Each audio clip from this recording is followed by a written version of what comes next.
Oi, gente. Hoje a gente vai falar sobre as questões preliminares da contestação. As questões preliminares, elas estão previstas no artigo 337 do Código de Processo Civil de 2015. Leitura mais do que obrigatória. Se você puder, ler 15, 20 vezes esse mesmo artigo por um motivo muito simples. Quem é profissional do direito usa esse artigo praticamente todo dia.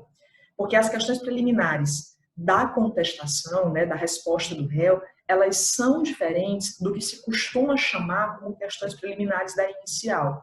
A própria nomenclatura, ela é um pouco mal utilizada, porque assim, aquelas questões que a gente fala antes do mérito, na inicial, elas têm um nome próprio. Ou é gratuidade, ou é sigilo na tramitação, ou é prioridade na tramitação, ou são, eventualmente, questões que envolvem tutelas provisórias. As questões preliminares para o Código de Processo Civil de 2015 são as previstas pelo artigo 337, que são as questões que a gente vai enfrentar agora. Eu espero que você já tenha por perto o seu artigo 337, porque a gente vai começar a tratar sobre as 4 primeiras hipóteses de questões preliminares que são vistas pelo Código de Processo Civil de 2015, que são essas matérias de defesa. Senhores, a gente vai tratar agora desses 4 elementos aqui. Inexistência ou nulidade da citação, incompetência absoluta relativa, incorreção do valor da causa e inépcia da inicial. As demais a gente vai tratando em outros vídeos. Vamos começar pelo inciso primeiro, inexistência ou nulidade da citação.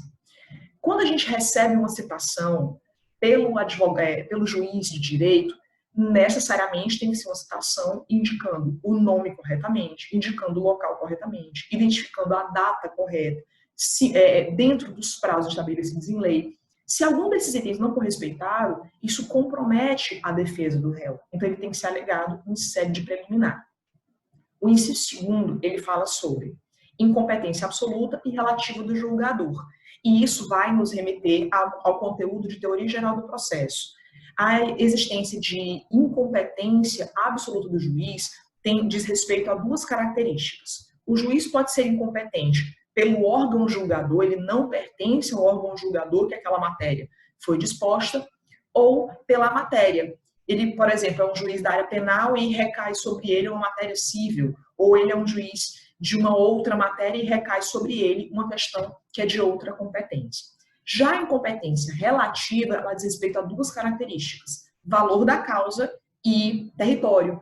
Então, se o juiz ele não é competente para atuar naquele território ou o valor da causa não está disposto como limitação pela Lei 9.099 de 95, que é a Lei dos Juizados Especiais, que é a maior característica para a gente sobre valor da causa em termos de limitação de competência, então o juiz não tem condições de julgar essa causa e isso deve ser arguído em sede de defesa preliminar, já na própria contestação. A terceira matéria de defesa preliminar é a incorreção do valor da causa. Gente, vocês lembram que toda causa ela tem um valor específico, mesmo as que não possuem conteúdo econômico imediato. Muito bem. O artigo 292 do Código de Processo Civil, ele se ocupa em fazer essa distinção, em tratar essa matéria de maneira mais delineada. O que acontece? Gente, digamos que você tem uma ação de alimentos, que é a mais comum. A ação de alimentos, pelo menos nessa matéria de valor da causa, a ação de alimentos, o Código de Processo Civil, artigo 292, inciso 3º, ele diz claramente: para as ações de alimentos, o valor da causa corresponderá a 12 vezes, a 12 parcelas do valor do objeto. Então, se você tem uma genitora representando o autor e essa genitora pede R$1.000 a título de alimentos para o genitor, o valor da causa, se é 12 parcelas do valor do objeto, é equivalente a R$12.000. Se é R$1.000 de objeto, R$12.000 o valor da causa, não temos muitos dramas matemáticos em relação a isso. Mas se, por exemplo, essa mesma genitora, por seu advogado, insere no valor da causa, valor do pedido, R$1.000, valor da causa, R$180.000. É um valor hiperbólico, né? Deus me livre enfrentar um valor da causa como esse em sede de alimentos. Mas o que acontece? Esse valor da causa ele está incorreto. E o Código de Processo Civil define que ele está incorreto. Então, o advogado do réu, se ele enfrenta esse valor da causa que está inadequado, ele pode suscitar em preliminar de contestação, uma vez que o valor da causa é incorreto, ele, claro, vai impactar no valor dos honorários advocatícios que, em caso de uma sucumbência, deverão ser pagos à parte autora. Né? Então, se for um valor muito grande, um valor fora da realidade, claro que isso vai impactar negativamente, isso vai causar prejuízo, ônus excessivo à pessoa do réu. E o quarto item, o quarto inciso, é quando se tem a inépcia da inicial, né? Quando se verifica a inépcia da inicial. Gente, a inépcia da inicial ela é prevista pelo artigo 330 do Código de Processo Civil Brasileiro de 2015 e ela é descrita em 4 hipóteses, né, previstas pelo parágrafo 1º do artigo 330. Eu vou ler para vocês, se vocês estiverem aí de fácil leitura, é bom acompanhar. Artigo 330, parágrafo 1º do Código de Processo Civil. Ele diz o seguinte: considera-se inepta a inicial quando, inciso primeiro, lhe falta pedido ou causa de pedir. Pedido é o objeto central. Causa de pedir significa fatos mais fundamentos jurídicos.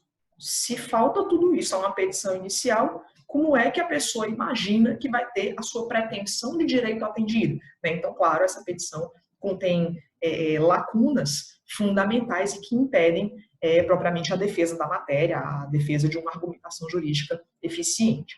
A segunda possibilidade de inépcia inicial é quando na inicial falta, se o pedido for indeterminado, ressalvadas as hipóteses em que se permite o pedido genérico. O pedido genérico, ele significa que é algo que sim tem valoração, mas que houve uma excessiva dificuldade em mensurá-la naquele momento, o que não quer dizer que não vai ter valor da causa. Sempre tem que ter valor da causa. Mas o pedido indeterminado é aquele que você não tem ideia da quantidade, da qualidade, do tipo, da circunstância. É um pedido que não pode ser feito. E o pedido indeterminado ele é vedado pela legislação processual civil. Por essa razão, é considerado uma petição inépita. A outra circunstância da petição inépita é se da narração dos fatos não decorre logicamente a conclusão, esse é o inciso 3º do parágrafo 1º do artigo 330.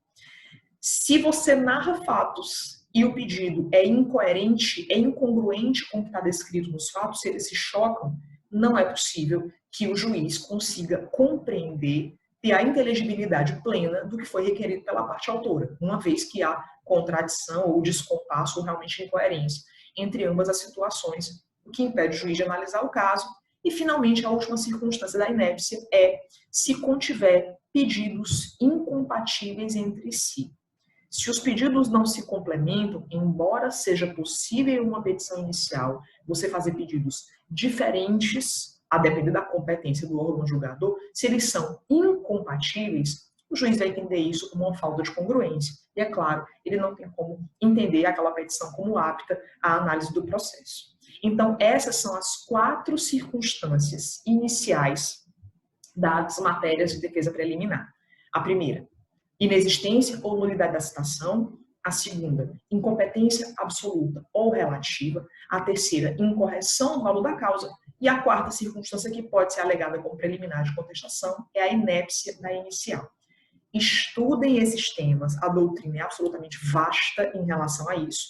E nos próximos vídeos a gente vai tratar sobre as outras questões que devem ser constituídas como matéria de defesa preliminar. Bons estudos!